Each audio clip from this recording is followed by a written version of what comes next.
Muy bien, nos encontramos como todos los martes en Presente, Núcleo de Autoconocimiento y Sanación, para compartir el club de lectura que estamos leyendo el libro La vida después de la muerte de Yogi Ramacharaka. Muy bien, capítulo 13, actuación astral. Respecto de la actuación en el mundo astral, dice el famoso autor A.P. Sinet: quienes supongan que la contemplación desde el plano celeste de lo que pasa en la tierra imposibilitaría la felicidad del alma, digan si acaso es posible dicha alguna en el estado de monótona inactividad como el que ahora se describe. La objeción se levanta desde el punto de vista de una facultad imaginativa que no puede prescindir de su ambiente. Nadie puede quejarse de haber experimentado monotonía durante el tiempo más o menos extendido en que gozó la mayor dicha de su vida. La mayoría de las personas habrán tenido algunos momentos de suprema dicha y podrán juzgar a partir de esa comparación. Porque si consideran tan solo un momento de dicha experimentada, el que no notaron ni asomo de la monotonía y suponen prolongado indefinidamente aquel estado de ánimo sin que ningún suceso ni influencia externa venga a darles la sensación del tiempo, tendrán una débil idea de la felicidad celeste. No hay lugar en semejante estado para el cansancio, porque para la inmutable sensación de intensa felicidad prosigue, aunque no eternamente, puesto que son finitos las causas que la engendraron. Perdura hasta que se agota el impulso eficiente recibido.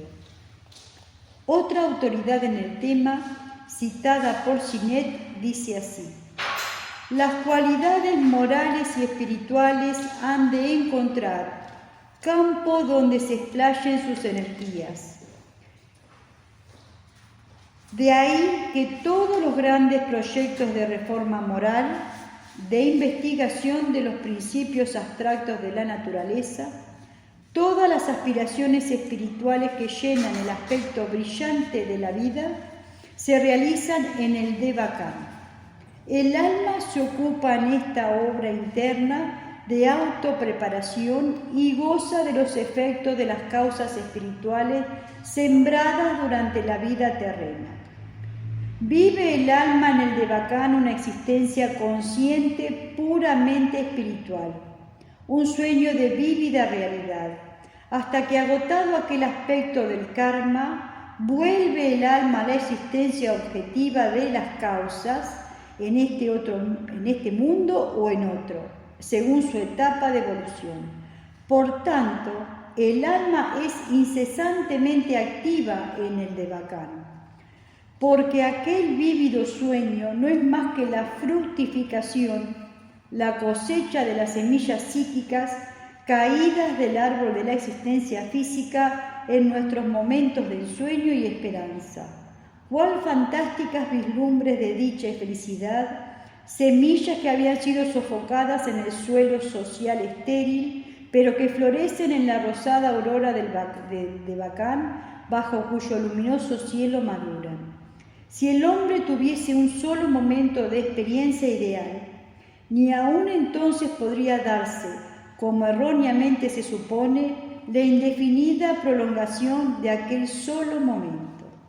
Aquella única nota pulsada en la lira de la vida formaría la tónica del estado subjetivo del alma y se explayarían en innumerables tonos y semitonos armonías de fantasmagoría psíquica.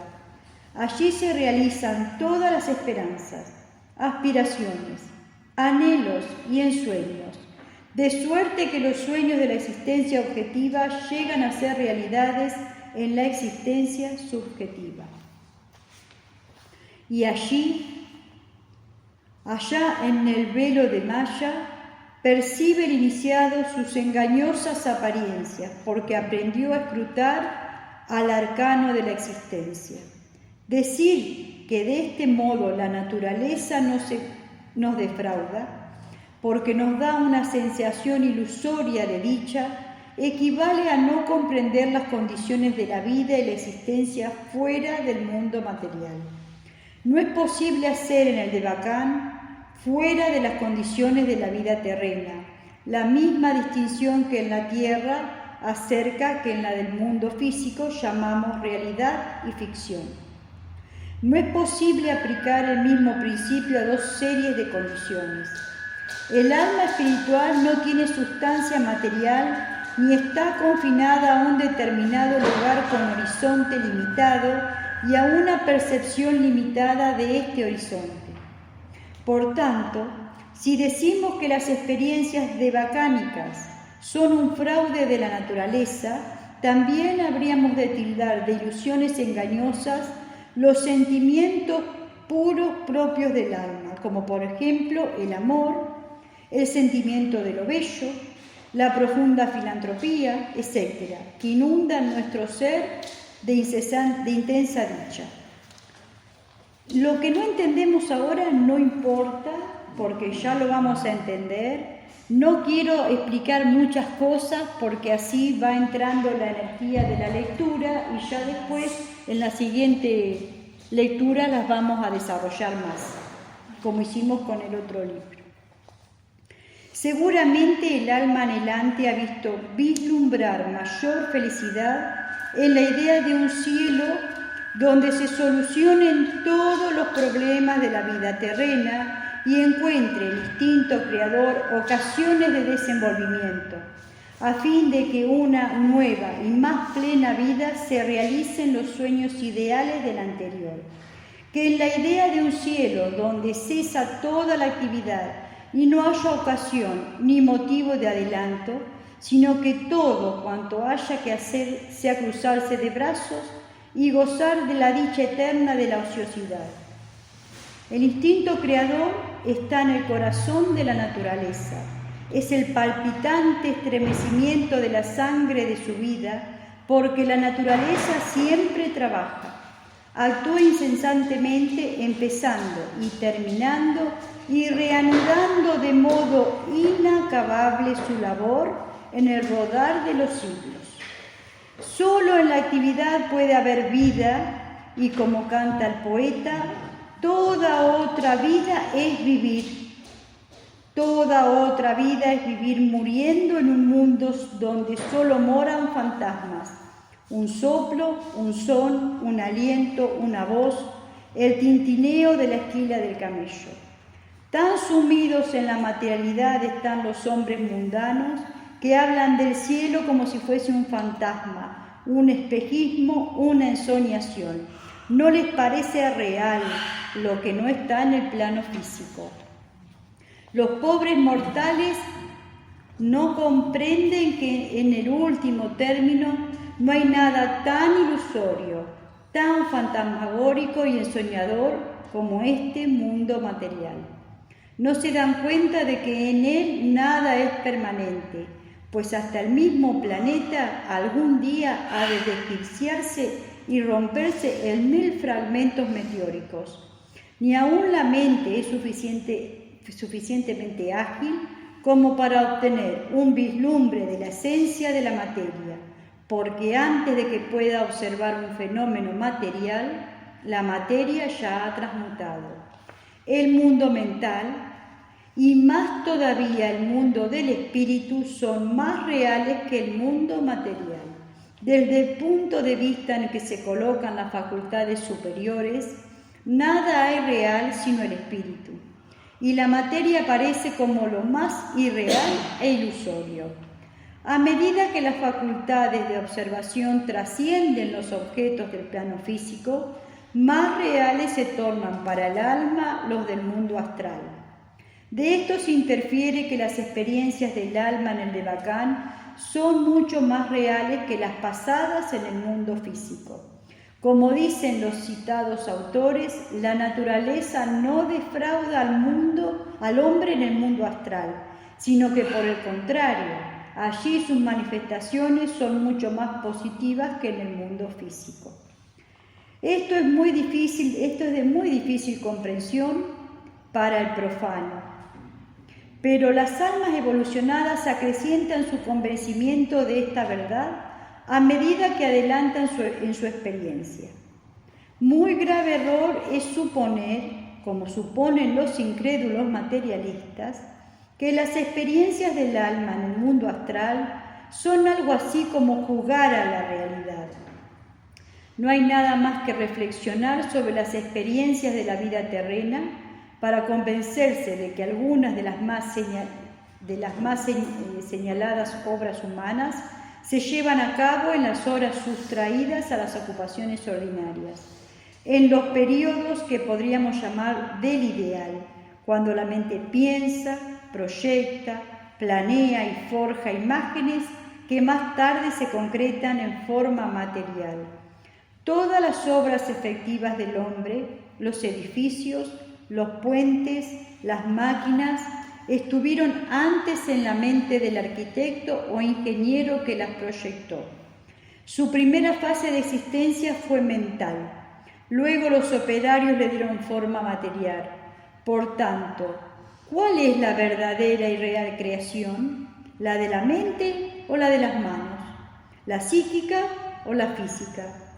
En su actividad de mecánica efectúa el alma una obra semejante a la del ingeniero que proyecta un puente o una máquina, a la del escultor que idea un monumento, a la del pintor que concibe un motivo de un cuadro, antes de dar forma objetiva a sus creaciones mentales. La vida celeste es el período de la formación del modelo, dechado o molde que ha de servir para la manifestación material. Solo por ignorancia cabe tildar de sueño la fase de mecánica de la vida del alma. En verdad, las costras y escarnas de la materia ofuscan los ojos del hombre, de modo que lo ilusorio le parece real y lo real ilusorio. Cuanto más adelanta el alma en su evolución, más reales le resultan sus experiencias, y cuanto más se acerca a la materia, más se envuelve en el velo de la ilusión. ¡Ay, Maya, Maya, madre de la ilusión! ¿Cuándo aprenderemos a sobreponernos a tu hechizo? Quienes se revuelcan en el cielo no ven nada más fino ni superior a su grosera sustancia. Capítulo 14. Asociación astral. Este debe estar interesante. Todos los que reflexionan sobre la otra vida suelen preguntar: ¿nos conoceremos allí unos a otros? Esta pregunta está arraigada en el corazón de la humanidad por el amor y el afecto. Aunque el mundo celeste proporcionara toda clase de dichas, no sería tal cielo para la generalidad de las almas si no pudieran gozar de la compañía de aquellos a quienes amaron en la tierra. El alma anhela instintivamente la compañía, no solo de sus seres amados como el esposo, la esposa y los hijos, sino también de los parientes predilectos y amigos íntimos. Sin la seguridad de esta continuada compañía, sería el cielo una desolada y fría mansión para la generalidad de las almas. Pero nos congratulamos de que los yogis hayan sido claros y explícitos sobre este asunto, asegurando que los anhelos y las esperanzas del corazón humano se verán plenamente realizados en la vida celeste. No solo nos reconoceremos allí todos, sino que se fortalecerán aún más los lazos que nos ligan a nuestros parientes y amigos, y contraeremos nuevas relaciones con las almas con las que simpaticemos, aunque no las hayamos conocido en la tierra. En el mundo celeste tiene el alma mayor posibilidad de establecer relaciones íntimas y amistosas con las almas de su misma tónica, pues, consumidos por el fuego astral los siniestros efectos egoístas y pasionales, es capaz de contraer amistades muy puras. En el mundo celeste puede encontrar el alma a otras almas que tengan sus mismos anhelos y aspiraciones, de suerte que lo que en esta vida terrena fueron sueños y quimeras, sean entonces los incidentes ordinarios de la nueva vida del alma. Aquello por lo que en vano suspiró el alma en la tierra, lo encuentra profusamente fructificado en el cielo. Para comprender lo que esto significa, basta pensar en los elevados ideales sustentados en la tierra por quienes tienen altísimo concepto de las relaciones entre los hombres. Aunque este concepto se amortigua a veces por la imposibilidad de expresarse positivamente en el mundo físico, permanece constante en el alma. Una de las tragedias de la vida terrena es que dicho concepto parezca demasiado bueno para ser verdad. El amor conyugal puro siempre tiene un trasfondo el anhelo de los cónyuges de seguir unidos en el cielo como lo estuvieron en la tierra. Sin embargo, pocas veces se libra este ideal de las salpicaduras del cieno mundano. También son pocas las veces en que las relaciones entre padres e hijos y hermanos se acercan a la realización del ideal de amor puro que alienta la intimidad del corazón humano. Tan verdadero es el ideal del amor desinteresado, tan constante es su presencia, que cuando en la vida terrena vemos dos almas enlazadas por pura y abnegada amistad, nos sentimos conmovidos por gozosa ternura y simpatía. La descripción de este ideal es en la novela, el canto, la poesía o el drama alumbra manantiales de emoción armónica y de sincera simpatía que nos eleva a los niveles superiores del pensamiento y de la vida. ¿Cuál no debe ser entonces la felicidad, el gozo, la dicha y bienaventuranza, la completa satisfacción de la vida en un plano de existencia donde toda expresión es natural y donde se realizan los ideales? Verdaderamente nos reconoceremos allí no solo todos cuantos nos hayamos conocido y amado en la tierra, sino que también trabaremos conocimiento con las almas que armonicen con la nuestra. Quienes estuvieron relacionados en la tierra por un lazo de parentesco, de amistad, de índole espiritual, hallarán en el mundo celeste las ocasiones favorables de manifestar su mutuo amor y profunda simpatía. Todo lo más sublime que la imaginación humana pueda concebir en tal compañía no es más que el pálido reflejo de lo que el alma ha de experimentar. Inútil es el intento de describir estas experiencias, porque son insuficientes las más expresivas palabras para representar la verdad. La respuesta a la pregunta debe necesariamente ser que cada cual se examine por introversión y hallarán impresa en su interior la imagen de la máxima felicidad posible en semejante estado de conciencia. Luego ha de considerar que aquella imagen está 1000 veces por debajo de la realidad. Únicamente en la armonía de la música, en la rítmica cadencia de la alta poesía, en las líneas de una bella obra de arte, puede el alma prisionera en la carne tener el vislumbre del verdadero amor en el de Bacán. Estas consideraciones dan al alma débiles insinuaciones de lo que ha de experimentar en la vida celeste. Esa es una de las razones por las cuales la música, la pintura y la poesía son capaces a veces de alzarnos sobre el ambiente material que de ordinario nos rodea. En los relámpagos de conciencia cósmica que suelen sorprender a las almas espirituales iluminadas están incluida la realización del anhelo de la compañía en los planos superiores. Bien expresó Whitman la dificultad de describir en frases ordinarias y balbucientes palabras la realización de esta verdad. En éxtasis se me apareció otro sol inefable que ofuscó mi vista, y conocí todos los brillantes orbes desconocidos hasta entonces de la futura tierra, del país celeste. No quiero despertar, porque nada me parece lo que antes me parecía, o si despierto, será como si fuera por primera vez, de suerte que todo lo anterior se desvanezca como un sueño. Si trato de referir lo que experimenté, no puedo. Mi lengua es insuficiente, mi pecho no alienta y permanezco mudo. Por su parte, dice Emerson, las palabras de quien habla de aquella vida deben sonar a hueco para los que no vibran con el mismo pensamiento. No me atreveré a hablar de ella. Mis palabras no entrañarían su augusto sentido. Serían incompletas y frías. Solo ella puede inspirar a quien ella quiera, y entonces sus palabras serán líricas, dulces y universales como el murmullo del viento.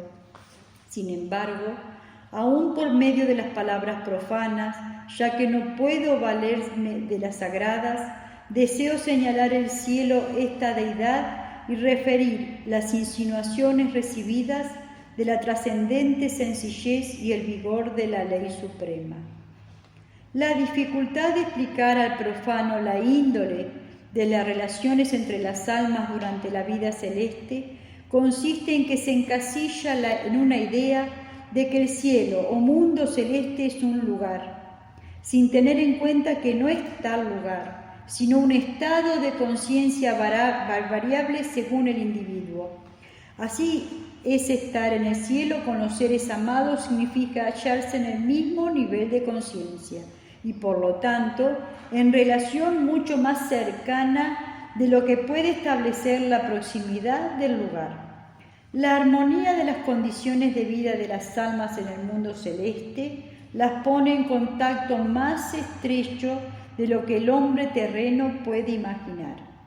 Débil símil de estas condiciones son aquellas en las que se hallan en la tierra dos amantes que se quieren con toda su alma, como se dice vulgarmente, fundiendo en amoroso arrobamiento sus dos almas en una sola. Esta condición psíquica los acerca mucho más que si, carentes de ella, estuvieran uno junto al otro, y da idea de que la condición de las almas afines en el mundo celeste. Alguien tal vez objete diciendo que si dos almas se hallan en distintos subplanos del mundo celeste, no les será posible de gozar de mutua compañía.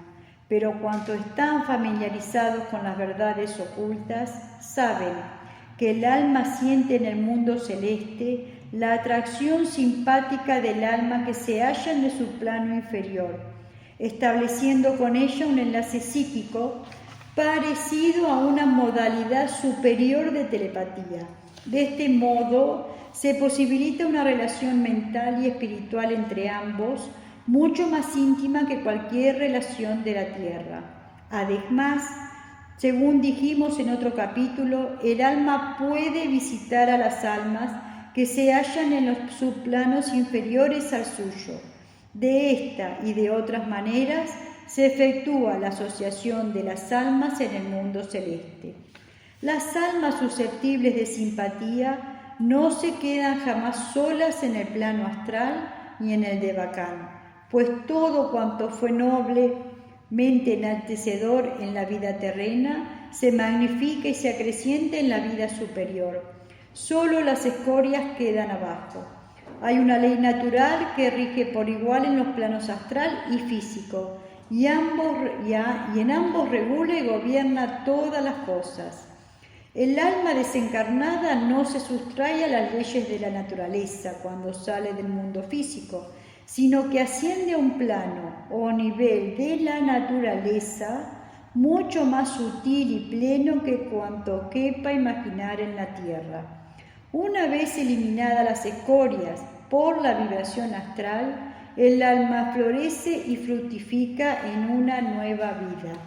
Hay una palabra que expresa mejor que ninguna otra el significado espiritual y la finalidad de la vida, y de sus experiencias en los planes superiores. Esta palabra es amor.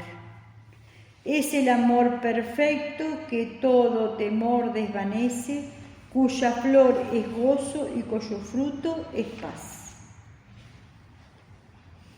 Capítulo 14. Comunicación espiritual. Porque así como el alma puede penetrar en esta telepatía superior, ayuda al alma que está en su plano inferior a que aprenda las lecciones que acá no pudo por esta cuestión que nosotros sabemos del personaje, de esto y de aquello. Entonces allá hay más posibilidades de terminar de aprender lo que acá no pudimos hacer. Capítulo 14. Comunicación espiritual. Pocas cosas hay tan deplorables para el ocultista adelantado como la confusión de la verdad a medias con la falacia, de las falsas doctrinas con los sofismas que le dan apariencia de verdaderas.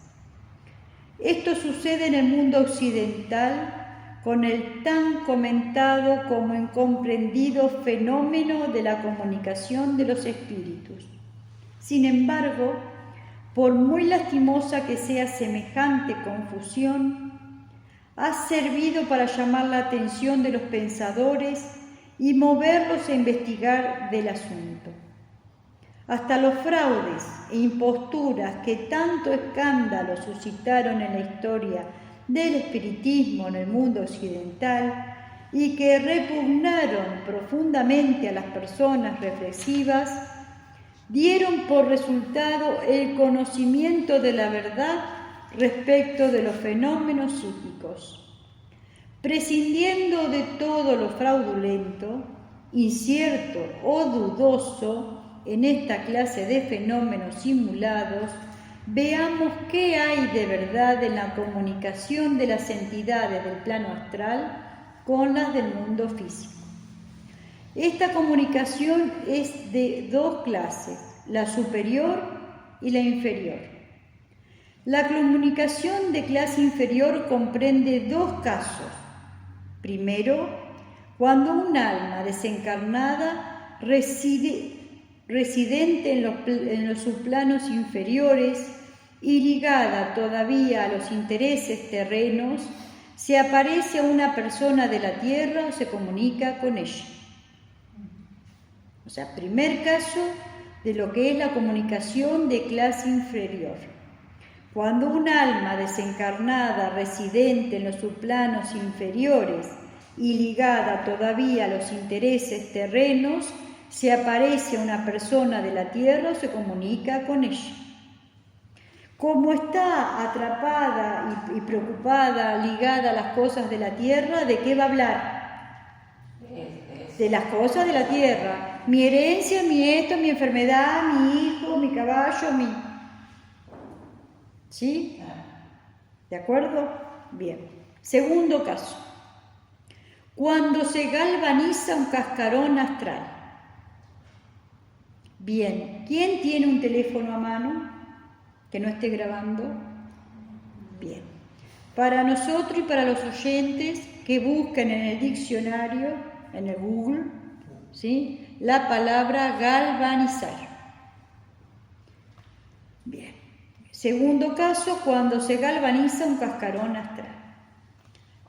La comunicación de clase superior solo comprende el caso en que un alma residente en los subplanos superiores del astral se manifiesta de un modo u otro a una persona de la tierra. El alma residente en los subplanos superiores del mundo astral se halla en una condición idealista, sin ocuparse ni preocuparse del mundo que dejó tras de sí.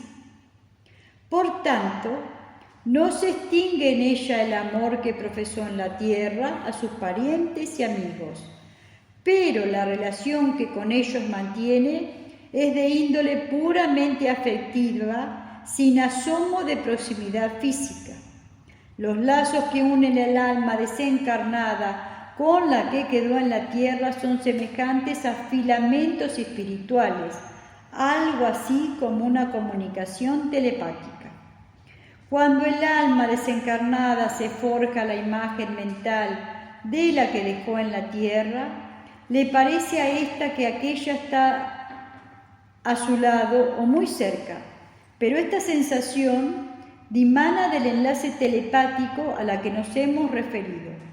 Análogamente, el alma desencarnada experimenta la sensación de que alguien la llama, cuando la persona de la tierra piensa intensamente en ella. Respecto a la continuidad de los sentimientos de amor y afecto entre las almas separadas, no puede menos que ser beneficiosa, porque el alma en la carne la consuela y fortalece el convencimiento de que está en relación con el alma desencarnada, mientras que ésta goza y regocija que cuando en la tierra estaba junto a la persona amada. Esta relación es sacratísima y la mantienen muchas personas, aunque sin poder explicarla a los incapaces de comprenderla. Pero quienes hayan experimentado sus efectos estimarán en todo su valor cuanto decimos.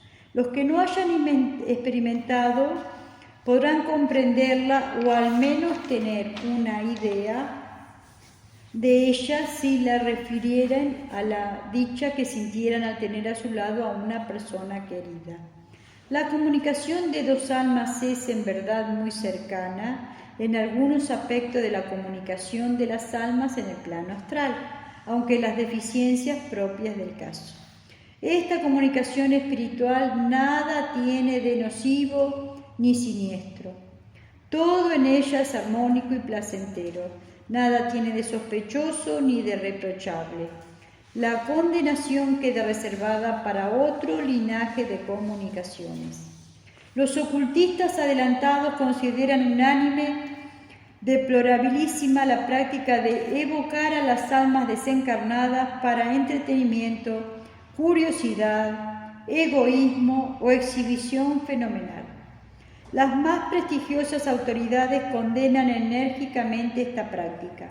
En primer lugar, la evocación implica el riesgo de perjudicar al alma desencarnada, porque se le sustrae la atención de los planos superiores y se le lleva a las cosas materiales, con las que se le confunde la mente y se retrasa su desenvolvimiento espiritual. Es como si dirigiéramos la atención del recién nacido a las condiciones de su vida intrauterina, si eso fuese posible. El alma que no comprende bien la índole y el carácter de su vida astral, y solo las muy adelantadas lo comprenden, la confunde, desalienta y desacciona la mezcla de las cosas y los fenómenos del plano astral con los del físico. Se ha de dejar el alma tranquila para que prosiga naturalmente su evolución en el plano a que su estado de conciencia la lleve, y no se ha de evocar para satisfacer curiosidades casi siempre egoístas y malsanas. El resultado de semejantes evocaciones es muy parecido al que obtendrá un agricultor si diariamente arrancara las plantas de su parcela de experimentación para ver si crecen sus raíces. Claro, la sacamos de donde está, porque la llamamos a ver cómo va. ¿Y cómo va? ¿Va bien?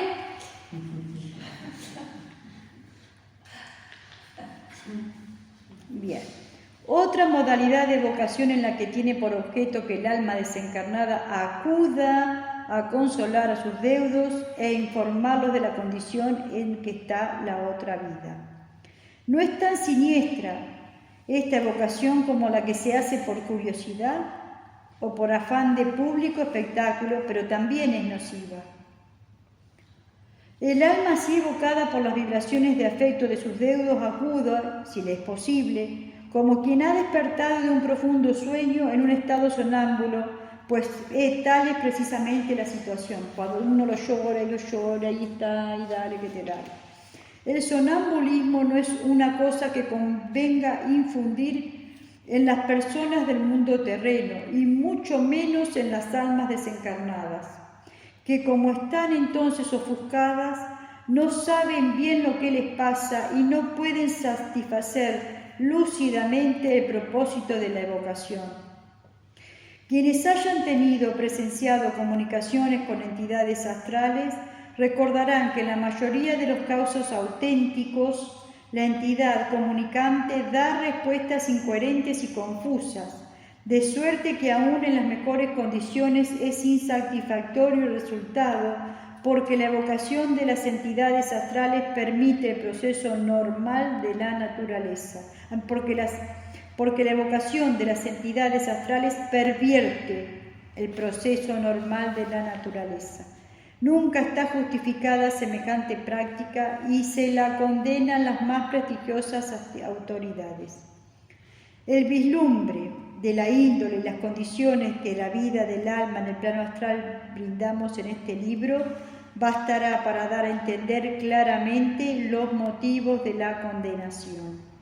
Verdad es que a veces las almas residentes en el plano astral, impelidas por algún profundo remordimiento o por algún asunto de supremo interés para sus deudos más cercanos, se han comunicado voluntariamente con ellos y en algunos casos de excepcional gravedad hasta llegaron a materializarse momentáneamente. Estos casos son raros, pero dignos, por lo auténtico, de mencionarse para mejor conocimiento del asunto. El vehementísimo anhelo del alma desencarnada la mueve entonces a tomar una forma perceptible por la persona con quien desea comunicarse, de la misma manera en que también toma forma objetiva una vigorosa impresión telepática. Pero aún en tales casos el alma afligida, la vulgarmente llamada alma en pena, acaba por sustraerse a la atracción de los intereses mundanos y se restituye a la normalidad de la vida astral de acuerdo con las leyes de la naturaleza.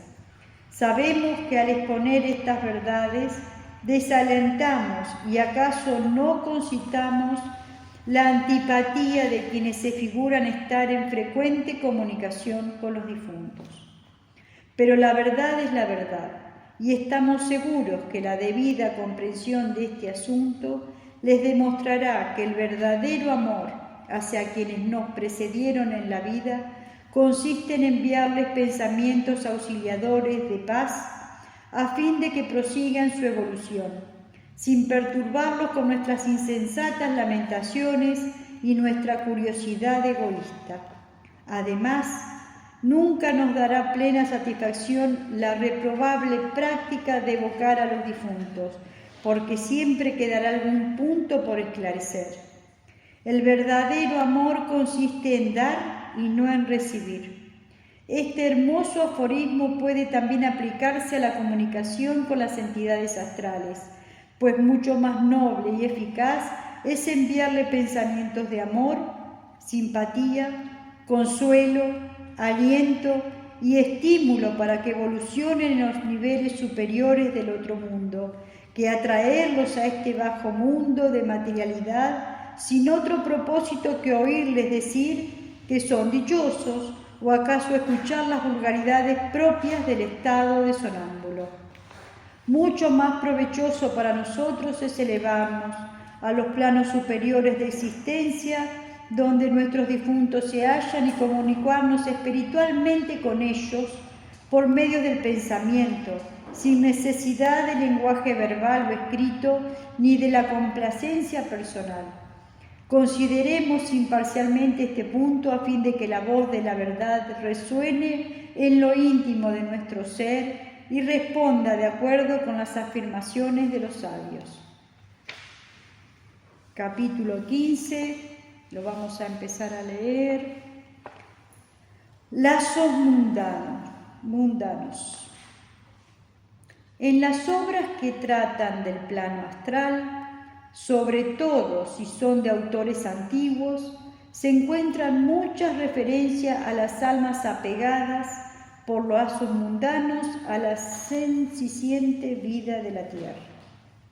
Por regla general, es muy bajo el estado de conciencia de estas almas, que no quieren apartar su mirada de la tierra, ni alejarse de los lugares donde más ejercieron su actividad o gozaron sensualmente durante su vida física, pues sólo allí encuentran el placer peculiar de su degradada condición. Pero también hay, por desgracia, otras almas que a pesar de su mayor nivel de conciencia, se muestran reacias a romper los lazos mundanos y se adhieren desesperadamente a los deudos que dejaron en la tierra. Suele suceder que un alma predispuesta a vivir normalmente en los subplanos superiores del plano astral está tan preocupada por las cosas de la tierra que cuando despierta de su sueño se afana por volver e inmiscuirse por los asuntos mundanos. Esta siniestra condición deriva generalmente del incumplimiento de algún deber sagrado, del remordimiento ocasionado por algún daño gravísimo inferido al prójimo o de la ansiedad por el porvenir de los de su sangre que quedaron en la tierra. En tales casos, la entidad astral planea en el espacio junto a la persona o sobre el lugar en el que tiene enfocado su interés. En condiciones psíquicas extremas puede hacerse visible a la persona con quien necesita comunicarse. A esta clase pertenecen las pobres almas errantes de uno u otro de los lugares que frecuentaron en su vida, cuyo remordimiento las mueve a esfuerzos vanos para remediar el mal que a sí mismas o a los demás hicieron. Por supuesto, estas almas inafortunadas no están completamente despiertas en el mundo astral ni en el físico, sino en un estado sonámbulo en ambos planos, sin participar de la normalidad de la vida astral ni de la terrena.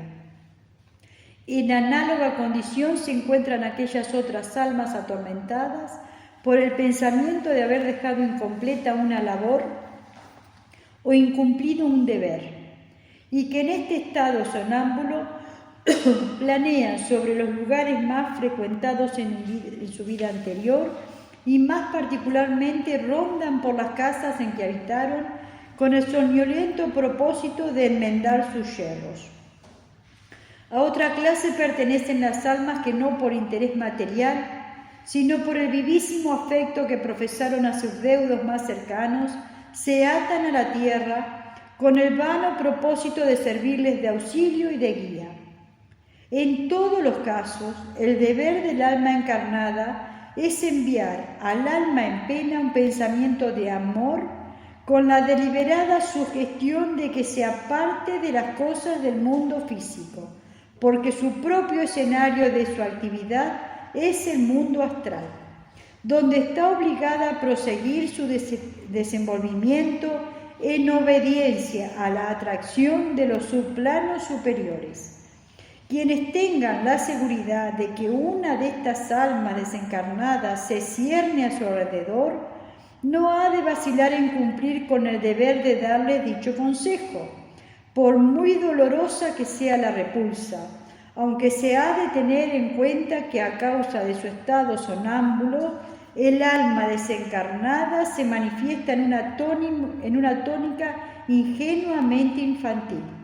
Por lo general, no les cuesta mucho seguir el consejo y obedecer la insinuación, por más que en momentos llore como un chiquillo. Sin embargo, si bien muchas almas aceptan el consejo y ceden a la atracción de los subplanos superiores, sucede que aún sin necesidad de tal consejo, el alma desencarnada acaba por hacerse cargo de su desairada situación, cesa su existencia inquieta y prevalece la atracción superior que la conduce a su nivel adecuado del mundo astral. Prevenimos contra todo intento de mantener cercana a este mundo al alma que repugna romper los lazos que la atan a las cosas materiales, porque sería como alentar al feto a que permaneciese en la matriz o a la crisálida que se mantuviera en el capullo. Ningún bien puede provenir de quebrantar las leyes de la naturaleza en cualquier plano de la existencia. La clase inferior de almas apegadas a la tierra es muy distinta y bastante peor que las dos clases anteriores.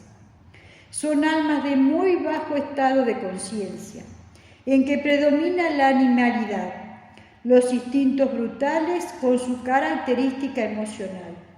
En estas almas es tan poderosa la tendencia a las cosas de la tierra que prepondera contra la atracción de los subplanos superiores.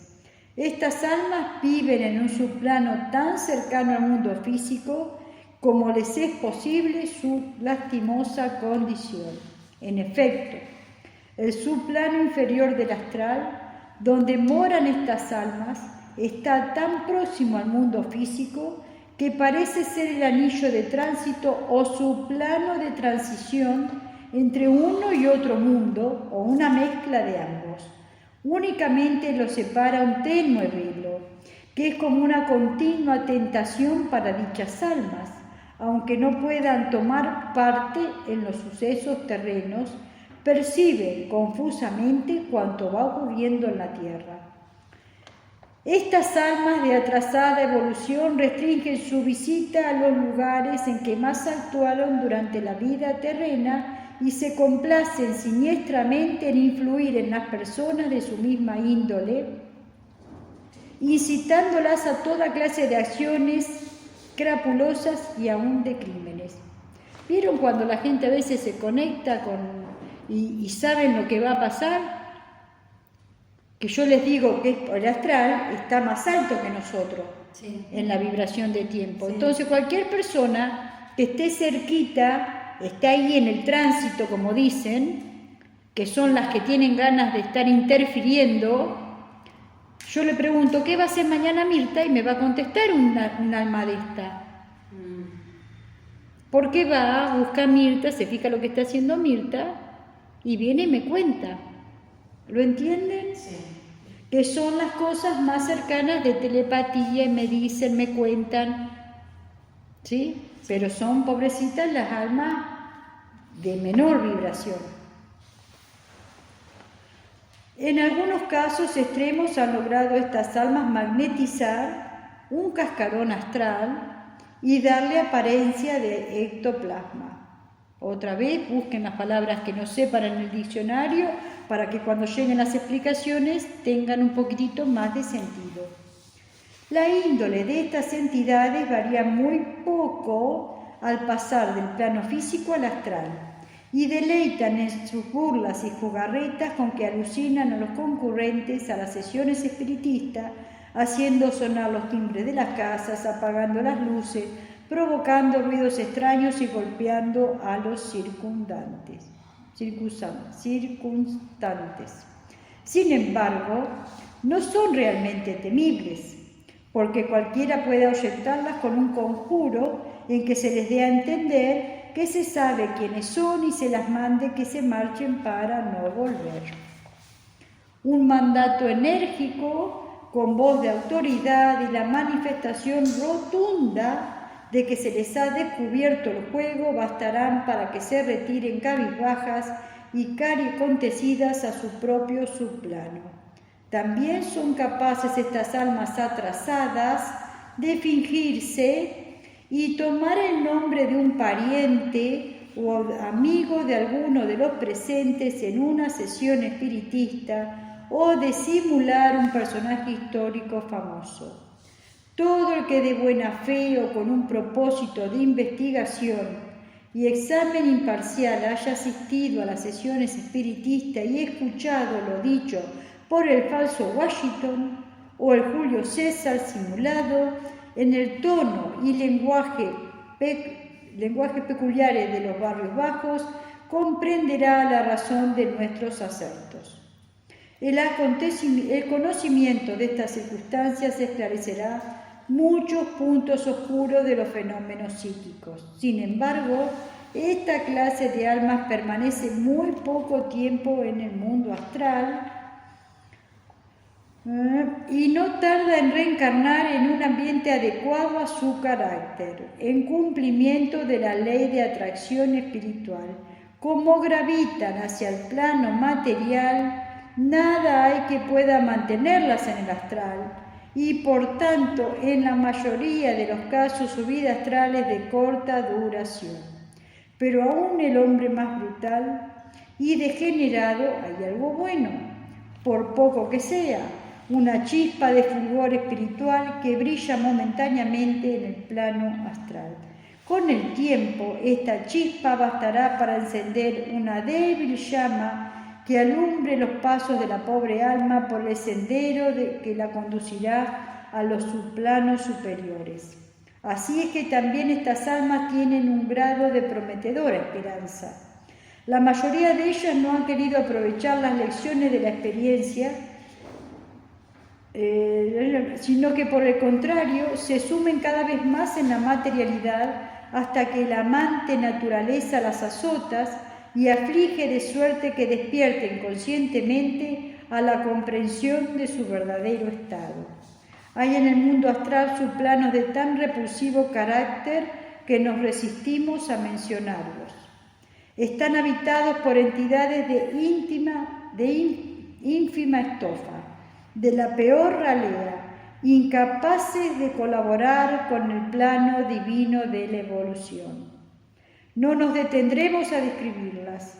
Bastará con citar el efecto de las palabras con que se manifiestan sus respectivas impresiones. Dos sabios ocultistas, uno antiguo y otro moderno. Dice el antiguo: ¿qué lugar es el que veo? No hay agua, no hay aire, no hay luz, no hay suelo. Es un abismo insondable, tan negro como la más negra noche. Dice el moderno: muchos estudiantes de ocultismo repugnan la investigación de este subplano por desagradable, pues produce una sensación de pesadez y materialidad indescriptiblemente repugnante al yo que actúa libremente en su cuerpo astral, porque parece atravesar un fluido negro y viscoso, aparte de lo antipático de las entidades que lo pueblan. No es necesario amonestar a las personas discretas en el sentido de que no intervengan ni presencien fenómenos psíquicos de carácter material que los pondrían en contacto más o menos directo con los subplanos inferiores del plano astral. Sin embargo, queremos dejar sentada esta amonestación mucho más vigorosamente que nuestras demás obras, porque lo desconocido fascina y atrae a muchas personas, sobre todo a las que no están familiarizadas con los fenómenos del mundo astral. Estas personas, embargadas de curiosidad, se lanzan imprudentemente a donde los ángeles temerían entrar y atraen todo linaje siniestro de entidades y condiciones astrales. Nuestro consejo en este punto es que se ha de tener fijo el pensamiento en las verdades espirituales superiores, en la vida superior del alma, apartándose resueltamente de las bajas modalidades de los fenómenos psíquicos. No se debe ir en pos de los fenómenos, sino investigar continuamente la verdad, que una vez conocida esclarecerá todos los misterios y resolverá todos los problemas. La curiosidad, que no tiene por objeto el acrecentamiento de la energía mental por la adquisición de mayor suma de conocimiento, es curiosidad malsana, semejante a la de un niño que se abraza la mano al tocar la estufa. Busquemos siempre el fulgor solar del espíritu y evitemos los pálidos rayos del fenómeno psíquico. Muy bien, al final terminamos de leerlo.